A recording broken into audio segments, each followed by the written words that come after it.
What's up guys, Vress here with a brand new series covering the lore of the Elder Scrolls. In this first episode we're going to take things right back to the beginning. I'm going to tell you the story of how the universe, known as Orbis, came to be, and how its four major realms, the Void, Aetherius, Oblivion and Mundus have shaped the history of the series. This video is intended as a kind of summary, my way of setting the scene for you, and we'll be digging far deeper in future episodes. Anyway, let's get into the story. In the very beginning there was only the Void, a realm filled with both everything and nothing. Within this infinite and dark realm existed two divine beings, Anu and Padme. These two original gods were brothers and opposites in every way imaginable. Inevitably, the brothers came into conflict with one another, and the blood that was spilt created the Et Adar, or original spirits.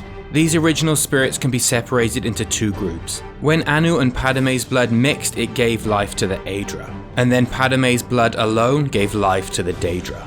The fact that Padme's blood was powerful enough on its own to give birth to a race has led his worshippers to believe him to be the one true god, as without him they believed that the original spirits could never have come into existence. With the birth of the Aedra and the Daedra came two realms, Aetherius and Oblivion.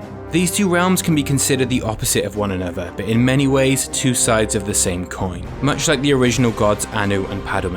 Aetherius is the source of all magicka and the home realm of the Aedra, and many believe that this is the realm that souls travel to after death. There are currently four known sub-realms of Aetherius. These are Sovngarde, the Nordic afterlife, Sands Behind the Stars, the Khajiit afterlife, the Far Shores, which is the Redguard afterlife, and finally the Mantellan Crux. This is essentially a prison created to house the Mantella, which is an artifact of immense power and a story we're going to be saving for another day. The Plains of Ephyra are incredibly difficult to reach from the mortal realm, and only a handful of successful trips have ever been documented. Firstly during the Reman dynasty and subsequently by the Sunbirds of Alinor. There are also rumours of the Dwemer reaching Aetherius, as well as known visits by the hero of Daggerfall and a more recent visit that I'm not going to go into as it's probably recent enough to be considered a spoiler, at least by some. One of the reasons that it's so difficult to reach Aetherius from the mortal realm is because Oblivion sits between the mortal realm and Aetherius. It's actually said that the sun and stars themselves are portals through Oblivion to Aetherius, but more on that later in the story. One of the original spirits, known as Lorcan, managed to persuade the Aedra of Aetherius to create the mortal realm of Mundus. The Daedric princes, on the other hand, didn't agree with this plan and instead carved out their own planes of Oblivion. Oblivion itself is a realm of chaos. It's the very darkness that mortals see when they look into the night sky, and it's inhabited by the Daedric princes and their minions.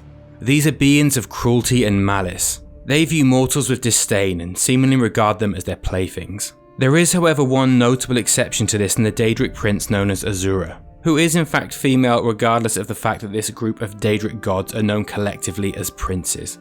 Azura's plane of Oblivion is said to be one of great beauty, and on several occasions she's shown her compassion for the mortal races, though again her story is one for another day. Most planes of Oblivion are ruled by a single Daedric prince, though there are some minor planes that are ruled by groups of lesser Daedra. We're aware of far more planes of Oblivion than we are planes of Aetherius, and historically it's been far easier to reach Oblivion from the mortal plane.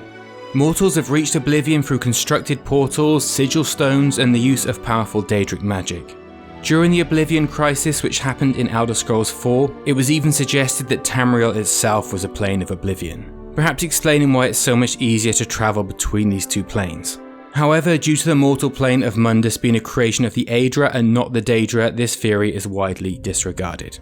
Though it is fair to say that the mortal plane is not without Daedric influence. Prior to barriers being created by the Aedra, Daedric princes often visited the mortal plane, and they even had a hand in crafting some of the races that we see in Tamriel today. This brings us neatly back to the creation of our mortal realm of Mundus. You can essentially think of Mundus as our solar system, for lack of a better term. The physics of Mundus don't work in quite the same way, but it's essentially a collection of 9 planets. The most central and largest of these planets being Nirn, the world in which our adventures in the Elder Scrolls series are set. Mundus is surrounded by the Plains of Oblivion, which, like we already said, explains the darkness the mortals see when they gaze into the night sky. In turn, Oblivion is surrounded by Aetherius, and Aetherius is presumably surrounded by the infinity of the Void. However, the nature of the Void is a little more unclear, as it's described as both everything and nothing. Therefore, the exact form of its manifestation is probably impossible to comprehend, at least for us mere mortals. As we touched upon earlier in the story, Lorcan was the original spirit responsible for persuading the Aedra to create the mortal realm of Mundus, and Magnus, another such being, was the architect. Some of the original spirits gave parts of their own being to create Mundus, and some even gave themselves entirely.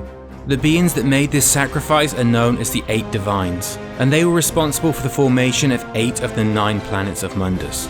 Our planet of Nirn was formed by Lorcan himself, who gave his life to create it.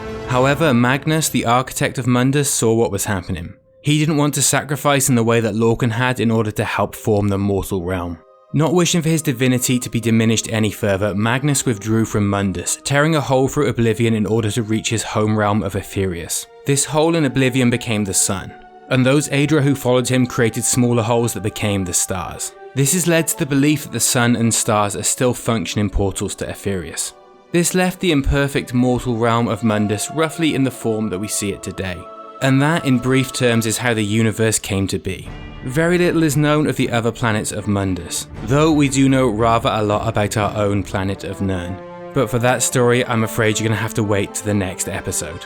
I really hope you enjoyed this episode as much as I enjoyed making it. One of the big challenges of creating this video in particular was the fact that there just isn't a lot of footage or even imagery surrounding the Void, Aetherius and Mundus in particular. This will of course be far easier for videos that cover people, places and events that we've seen stronger references to in game. If you did enjoy this first episode, then I hope you'll consider subscribing to my channel. I'll be putting out regular episodes for this lore series as well as covering the games, in particular the Elder Scrolls Online. You can expect regular gameplay videos and guides here on YouTube, as well as live streams over on Twitch. Finally, I want to extend you an invite to our Discord server, where we chat lore, games, and pretty much any nerdy topic you can think of. I'll be sure to put links to both Twitch and Discord in the description down below.